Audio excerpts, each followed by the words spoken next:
are here at the most iconic monument in all of France. And it's interesting to point out, here you have a country that has hundreds of years of history, and it's become identified by something that was built only about 100 years ago. The Eiffel Tower does not have any Jewish significance, but it has very important Jewish significance. Rabbi famously asks, what is the role of the UN? The UN doesn't accomplish anything on the world stage. They don't actually have power. And Rabbi would explain that when Mashiach comes, the nations of the world are going to say, okay, we did this to help Israel, and we did this to support Torah. So Rabbi is going to bring all the UN resolutions.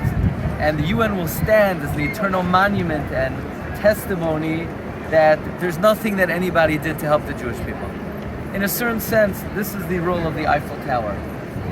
In one of the most embarrassing moments in French history, July 16th and 17th, 1942, the French police rounded up more than 13,000 Jews, including more than 4,000 children, and they delivered them to the Nazis to be exterminated back in Poland and in Germany.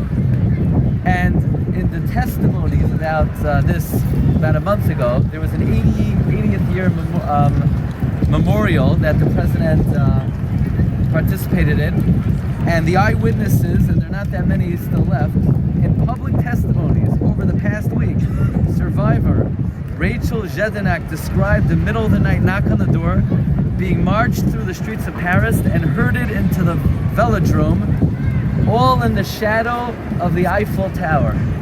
So the Eiffel Tower will stand as a monument that if any of the nations say, well, it was only Ashkenaz, but it wasn't Sarfas, and it wasn't Italia, no, this will stand as a monument.